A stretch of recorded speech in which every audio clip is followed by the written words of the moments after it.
Wicket पैर रखते ही तहलका मचा देता है। So we've seen 5 wickets fall in the final over of the innings. Not a run has been scored. दुनिया क्रिकेट के बड़े बड़े नाम उसको फेस करने से डर रहे थे। वो सिर्फ 17 साल की उम्र में ऑस्ट्रेलियन बैट्समैन को घुटनों पर ले आया था। Oh, quick, really quick. 143 k's and swinging as well. उसने क्रिकेट के ग्रेट बैट्समैन सचिन तेंदुलकर की विकेट निकाली। Great delivery, mind you. Some movement off the pitch, and young man Mohammad Amir will remember this wicket for a long, long time. New Zealand के against test match की पहली ही ball पर McIntosh की wicket ली। Straight away, Mohammad Amir has done the business. Pakistan. हर तरफ अब इसी नौजवान के चर्चे थे।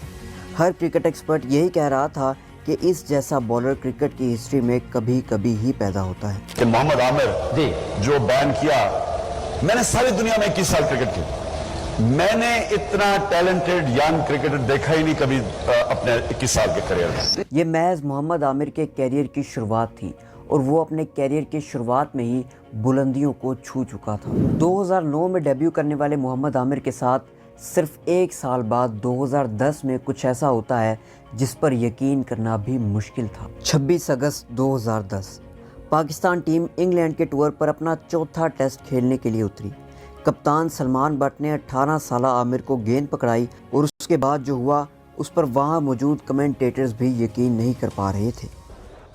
Oh, it's a big no ball.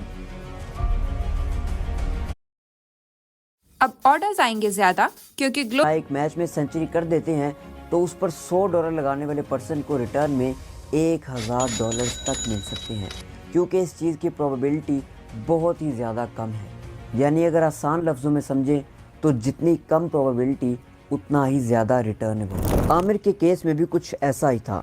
Aamir ने तीसरे ओवर की पहली बॉल पर नो बॉल करनी थी। एक नो बॉल ओवर की किस बॉल पर होनी है ये प्रेडिक्ट करना किसी के लिए भी नामुमकिन है, लेकिन ये नो बॉल पहले से ही इस केस के मास्टरमाइंड मजहर मजीद की तरफ से फिक्स की गई थी और इसकी रिटर्न वैल्यू थी 150,000 पाउंड्स। 1.5 लाख पाउंड एक बहुत ही बड़ी रकम बनती है। मजहर मजीद ने इस मैच में आसिफ, आमिर और सलमान बट को फिक्सिंग करने के लिए उकसाया और पैसे की लालच दी, जिस पर इन तीनों ने अपने मुल्क के साथ गद्दारी की। इसके बाद कोर्ट के फैसले के मुताबिक सलमान बट पर 10 साल की पाबंदी लगाई गई, मोहम्मद आसिफ पर 7 साल की और वहीं मोहम्मद आमिर पर 5 साल की पाबंदी लगी। सबसे पहले तो ये कि दुख हुआ है ये सुन के कि 5 साल, क्योंकि एक क्रिकेटर के लिए तो जिसकी लाइफ ही क्रिकेट हो तो मेरे ख्याल में ये फैसला सुन के तो मेरे ख्याल में आधी तो लाइफ ही इंसान की पूरी लाइफ समझ तबाह हो जाती है। इन तीनों का कैरियर अब तकरीबन ख़त्म हो चुका था, लेकिन वहीं मोहम्मद आमिर के लिए अब भी क्रिकेट के कुछ दरवाजे खुले थे, क्योंकि उनकी एज इस वक्त सिर्फ 18 साल थी और वो अपने अंदर एक्स्ट्रा टैलेंट भी रखते थे। वो अपनी 5 साल की सज़ा काट कर टीम पाकिस्तान में वापसी कर सकते थे। अगर किसी के लिए मुमकिन होगा क्रिकेट में वापस आना तो वो मोहम्मद आमिर के लिए हो सकता है, लेकिन वो भी 5 साल के बाद। और एक बात जो कि इस ट्राइब्यूनल के सरबराह ने कही कि वो कम सजा देना चाहते थे